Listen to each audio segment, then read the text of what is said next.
بسم الله الرحمن الرحيم وصلى الله على النبي الكريم وعلى آله وصحبه وبارك وسلم. اس وقت سپریم کورٹ میں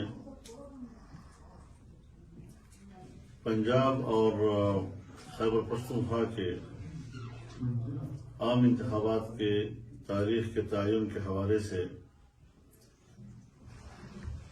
از خود نوٹس پر مقدمہ زیر سماعت ہے، لیکن ہمیں سپریم کورٹ کے حوالے سے اس پہلو کو مد نظر رکھنا ہوگا کہ اس مسئلے کے لیے جو پہلا بینچ بنایا گیا تھا وہ 9 ججز پر مشتمل تھا. 2 ججز نے اس سے لاتعلقی کا فیصلہ کیا تو 7 اراکین پر مشتمل بینچ بنا. جب 7 بیٹھے تو اس میں سے پھر 2 نے کہا اور اپنی رائے دے کر کہا اور اپنی رائے ریکارڈ پر لا کر کہا اور اس کے بعد وہ اس بینچ سے الگ ہو گئے. اس کے بعد 5 ججز پر مشتمل بینچ بیٹھا اور ایک ایسا فیصلہ آیا کہ پوری قوم کو بھی ابہام میں مبتلا کیا، سیاستدان بھی، سیاسی جماعتیں بھی، سب کو ابہام میں مبتلا کر دیا. یہ بھی کہا کہ یہ فیصلہ 3 اور 2 کا ہے، یعنی 3 کی اکثریت کے ساتھ ہے. 2 نے اختلاف کیا اس سے، اور پھر یہ بھی کہا کہ ان 2 ججوں کی رائے اس میں شامل ہے. اگر 2 ججوں کی رائے اس میں شامل ہے تو پھر فیصلہ 3 اور 2 کے فرق سے نہیں ہے، بلکہ پھر یہ فیصلہ 7 اور 4 کے فیصلہ 4 اور 3 کے فرق کے ساتھ ہے. تو اس کا معنی یہ ہے کہ وہ فیصلہ جو ہے 100 ووٹوں کے خلاف ہو گیا ہے اور اب وہ کیس دوبارہ چیف جسٹس صاحب مصر ہیں، اس بات پر بضد ہیں کہ میں نے اس کو ہر قیمت پر سننا ہے. چنانچہ 5 کا بینچ اس وقت دوسرے راؤنڈ میں اب 3 تک محدود ہو گیا ہے. مزید 2 ججوں نے بھی اس میں بیٹھنے سے انکار کر دیا.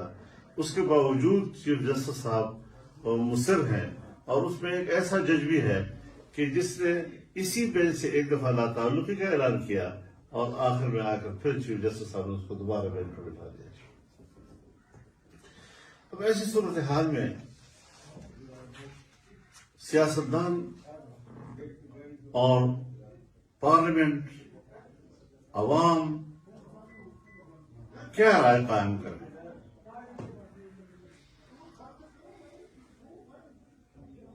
ہماری نظر میں سپریم کورٹ اور اس کا جو موجودہ بینچ ہے 2 صوبوں میں انتخابات کی تاریخ کے مسئلے پر از خود نوٹس کہ اس مقدمے میں واضح طور پر فریق کا کردار ادا کر رہا ہے، اور ظاہر ہے ہمیں اب اس عدالت پر کوئی اعتماد نہیں رہا ہے. چیف جسٹس صاحب ہوں یا ان کے ساتھ شریک کار 2 محترم ججز، ان کی جانبدارانہ روش نے سپریم کورٹ کو تقسیم کر دیا ہے. حیرت اس بات پر ہے کہ عدالت عظمیٰ جو پاکستان کا انتہائی قابل قدر اور بلند رتبہ ادارہ ہے، لیکن چند ججز جو واضح طور پر عمران خان کو ریلیف دینا چاہتے ہیں، ان کی پارٹی کے موقف کو ہر قیمت پر جتوانا چاہتے ہیں، وہ جو ڈیمانڈ کرے اس کو پورا کرنے کے لیے انہوں نے اپنی تمام توانائیاں وقف کی ہوئی ہیں. ایسی صورت میں انہوں نے سپریم کورٹ کو تقسیم کرنے کو گوارا کیا ہے، لیکن اپنے جس کو وہ سپورٹ کرنا چاہتے ہیں اس سے وہ دستبردار نہیں ہو رہے ہیں۔ میں سمجھتا ہوں کہ اخلاقی طور پر بھی چیف جسٹس کو اور ان کے دو مرافقہ کو اب اس کیس سے دستبردار ہو جانا چاہیے اور اس معاملے کو ختم کر دینا چاہیے۔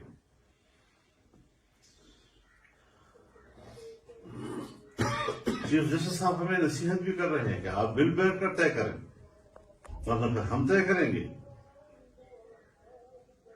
ہمیں آپ مل بیٹھ کر بیٹھنے کی بات کرتے ہیں اور خود آپ نے اپنا کوٹ جو ہے اس کو تقسیم کر دیا، توڑ پھوڑ کا شکار بنا دیا ہے۔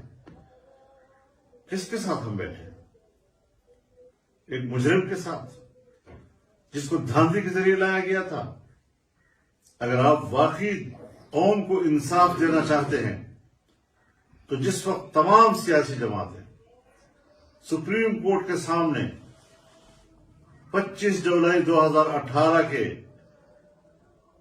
الیکشن پر عدم اعتماد کر کے 8 اگست کو مظاہرہ کر رہے تھے، اس وقت آپ نے سو موٹو کیوں نہیں دیا؟ اس پر دھاندلی پر کیوں نہیں دیا؟ ہم نے 15 ملین مارچ کیے، اسلام آباد میں آزادی مارچ کیا، لاکھوں انسان اس میں شریک ہوتے تھے۔ آپ کو تو جوں تک بھی نہیں لیں گی، آپ کو تو احساس تک ہی نہیں ہوا، اور ایک متنازع الیکشن کی بنیاد پر ایک بیرونی ایجنڈے کا حامل وہ ہم پر مسلط رہا، اور اس دھاندلی کے دو بڑے مجرم آج بھی دندناتے پھر رہے ہیں۔ آج بھی ان کے خلاف آپ کوئی نوٹس نہیں لے رہے ہیں۔ تو یہ ساری چیزیں ریکارڈ کے اوپر ہیں اور اس کا احساس سب کو ہے۔ ووٹر کا بنیادی حق ہے،